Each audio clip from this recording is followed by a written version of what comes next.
All right, boys and girls, welcome to another episode of Sales Pipeline Radio. So thankful you're all joining us today.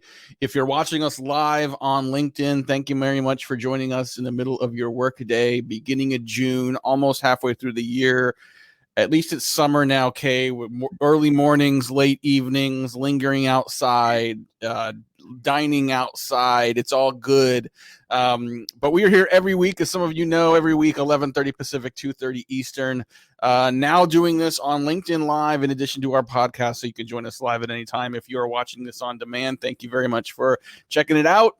If you are subscribed or listening through the podcast, through the audio only version, thank you so much for continuing to listen and download. If you like what you hear today, this is what we do almost every week, and we have almost 300 episodes available on demand at salespipelineradio.com. Every week, we're featuring some of the best and brightest minds in B2B sales and marketing. Today is no different. Very excited to have someone I consider a friend. She is the SVP of Marketing and Product Management at OneSource Global, Kay Gliebe.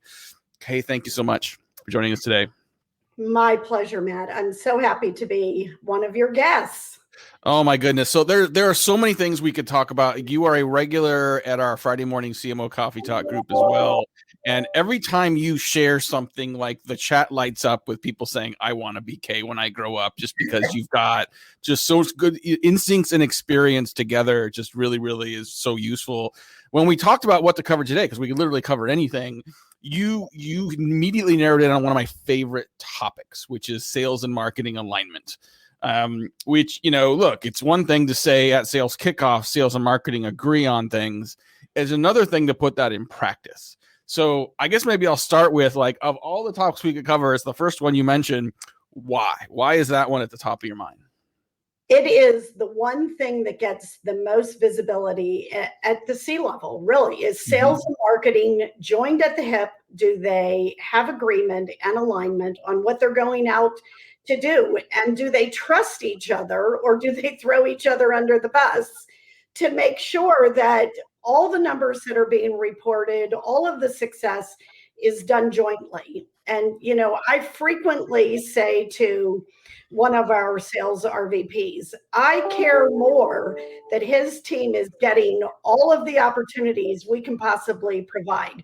It doesn't matter if we hit the target. I want us to do as many as we can so that his team can do what they do best, and that's close and win deals. And that's the level of trust you want to be able to have between the two groups. We cover this topic a lot in conversations, in client engagements, and sometimes I'll say, why isn't there better alignment? I mean, as a lifelong marketer, I now have a sales role running my own business, but as a lifelong marketer, I feel pretty comfortable saying this is our fault. Marketers in general have not operated as revenue responsible teams in the past, so I think both sides often bring a lot of baggage to the table. Clearly, what happened in the past doesn't matter to the future, but talk a little bit about that baggage and the precedent of how sales and marketing teams work together, and how you do, I think, sometimes have to address that, have an amnesty day or something that allows you to say, here's how I've always perceived the other side. Now we can move forward. Yeah. And I think that I'm going to pick on a couple of things that you said in there. I do think it's the marketer's fault to start with, and it starts with the marketer. And it is because the marketer doesn't want to sign up for the number, right?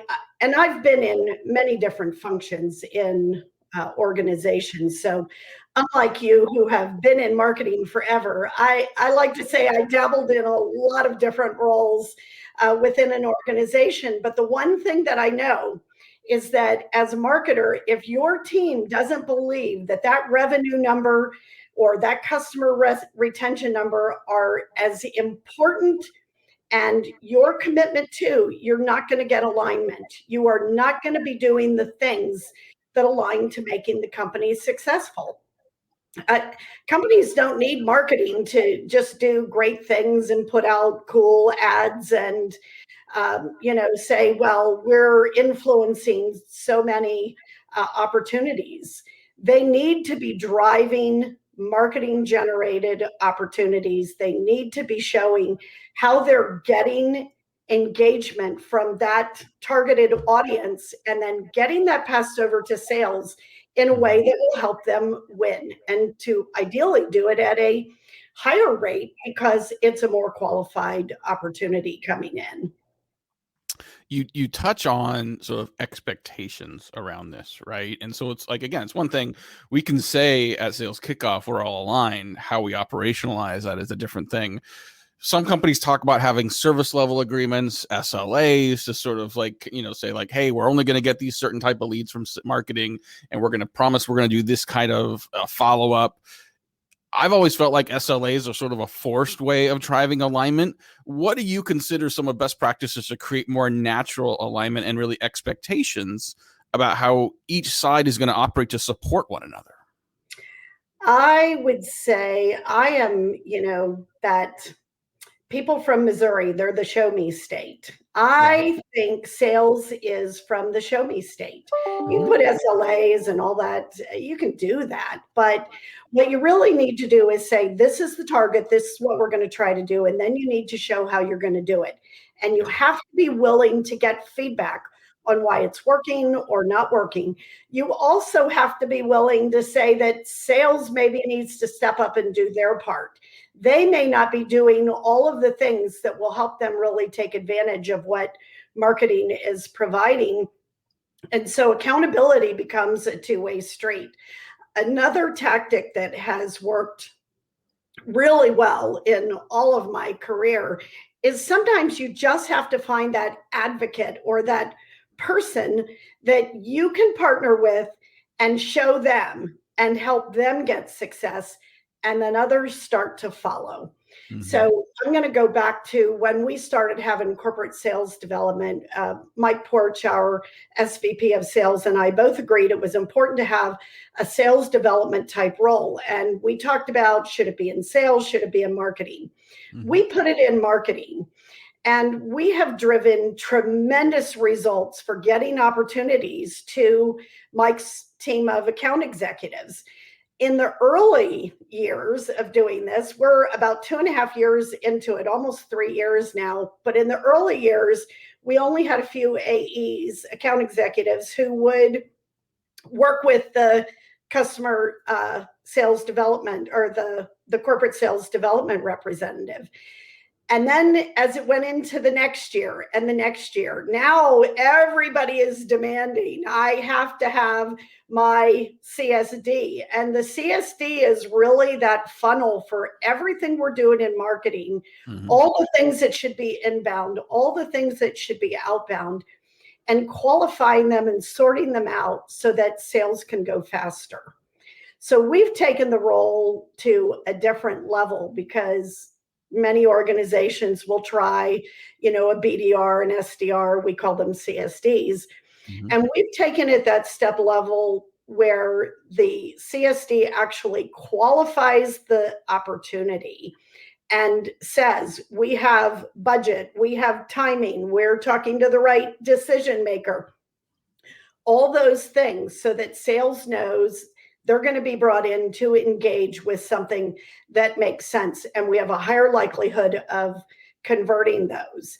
And we're really excited about the way that we have been able to leverage the CSDs to help get that credibility with the sales department. And we have increased our goals and targets in supporting sales year on year. And we're going to continue to do so.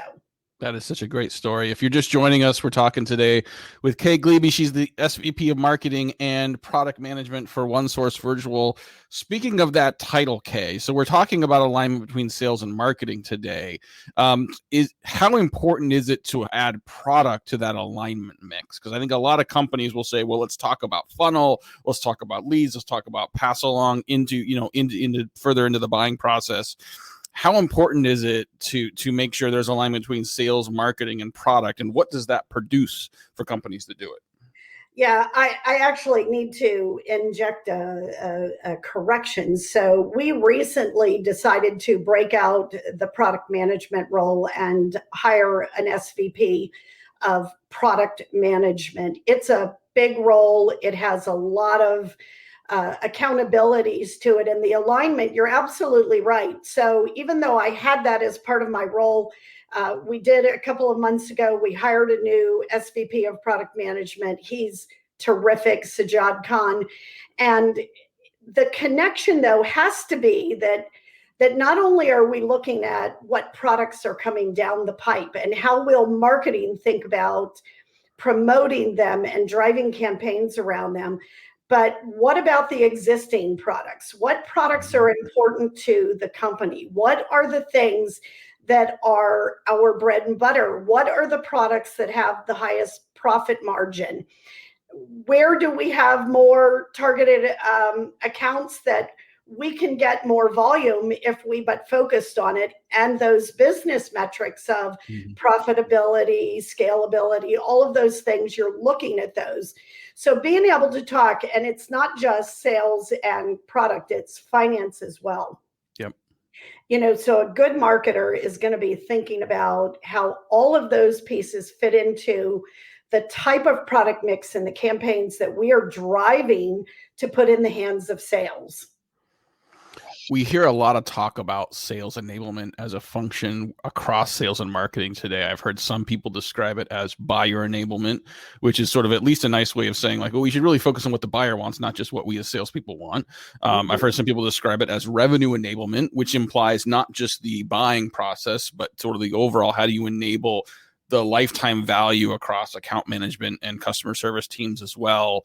When we're talking about alignment, you talk about the product side, which I think I like your perspective on that, but sort of how do we now get sort of the customer side aligned here as well? And how important is that? Or some people say it's a distraction, right? It's a distraction for the team that's trying to drive net new business. What's your perspective there?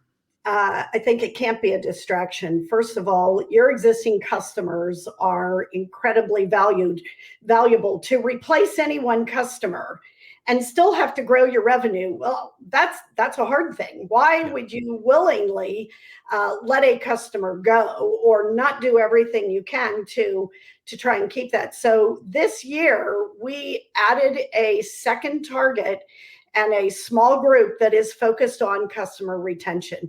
We're looking at building customer community. We're looking at how are we, in fact, making sure that from a marketing perspective, we are thinking about the journey of that customer. How are they experiencing us as a brand? Because, they fit into brand. Your brand is what the analysts think, what the market thinks, and what your customers say. Yeah. And if you don't pull those three things together and make sure that you can build that story around brand, it's really hard to build because you will kill a deal if you can't provide a referenceable customer, right? If you can't provide three companies that will say what is good and maybe what is challenging about you, but why that didn't matter, then you're just going to have a tough time. Marketing has to care about that. It influences everything we're trying to do, from building brand to upselling the existing customer base and, getting a better penetration of products overall. I love it. What we started with talking about today, sales and marketing alignment, really has expanded into a bit maybe of a matrixed approach, right? Where you've got multiple stages of a customer relationship, and then you've got multiple departments in the organization that need to care about this, including organizations that don't really have any direct touch maybe with the customer. You bring up finance, for example, even sort of accounting, like the invoices people see. I've seen a couple CMOs, at large organizations complain that their company's name was spelled wrong on an invoice.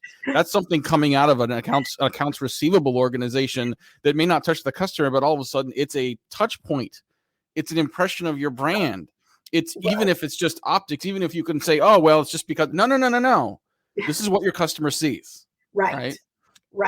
And take it even to customer communications. So when you have a heavy operations focus for your products or your services or whatever, if every department is sending out something differently every week and it's going to pretty much the same people, they're going to stop paying attention. They're not going to read what you're sending out. If it's poorly written, it's going to be a ding against what your brand is trying to represent and professionalism.